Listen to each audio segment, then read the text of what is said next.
Now to Black History Month and an important history that is as hard to watch as it is to understand. Between 1880 and 1968, Tuskegee University researchers say Georgia recorded 637 lynchings, one of the highest numbers in the United States. Most went unprosecuted, including one that happened on July 25th, 1946 in Oconee County at Moores Ford Bridge. Two Black couples were killed by a mob. No one was ever convicted. Tonight, Brian Unger remembers the last documented mass lynching in America and the justice that never came. On a quiet stretch of Highway 78 near the Oconee County line 50 miles east of Atlanta is a modest roadside marker detailing one of the most horrific racial crimes in American history. Cassandra Green and her friend Nicole King Crawford stop here often before driving 2 miles to an otherwise unremarkable bridge over the Appalachian River, the site of the nation's last mass lynching. I immediately feel sad. They come here to remember. Hurt.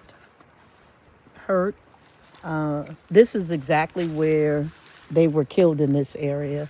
George Dorsey, a World War II veteran, his wife May, and Roger and Dorothy Malcolm were sharecroppers who encouraged the Black community to vote in the all-white primary of 1946. And here you see the original bars. But after a confrontation with a wealthy white landowner, Roger Malcolm was arrested and held in the Walton County Jail. On July 25th, accompanied by his wife and the Dorseys, a local farmer and Klansman, Loy Harrison, bailed Malcolm out of jail and drove them toward his farm. The car was stopped at this bridge by 30 white unmasked men. Mr. Malcolm and Mr. Dorsey were seized and taken to this field where they were tied to an oak tree. Some of the men in the mob were recognized, and Mrs. Malcolm called out to them by name, pleading for mercy. She and Mrs. Dorsey were taken to the same field, and according to the driver who gave a statement to the sheriff, all 4 people were shot 60 times.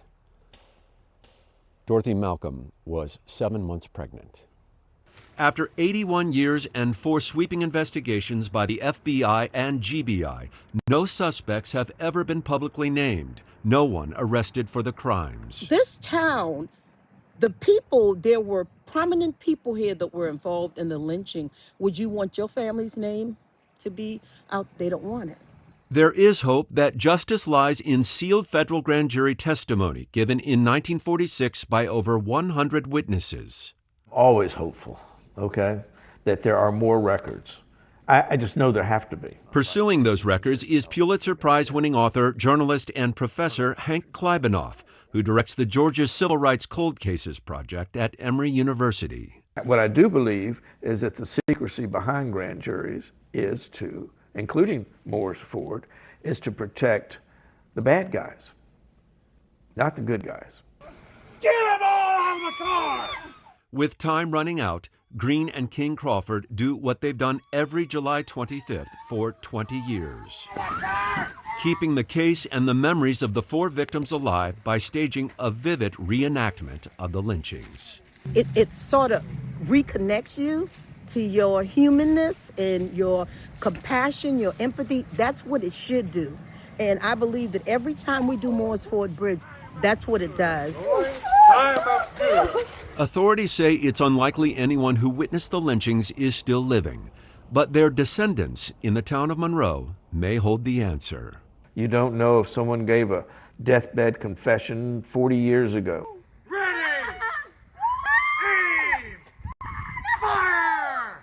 I pray that one day a family member will come forth, and it's just one, and say, yeah, I know that my family member was involved, but I want you guys to know that we want to reconcile. We want reconciliation. That's what's important. That one was a tough one. In December of 1946, because of the lynchings at Moores Ford Bridge, President Harry Truman established the President's Committee on Civil Rights, a 15-member panel created to investigate racial violence and recommend federal actions to protect civil rights.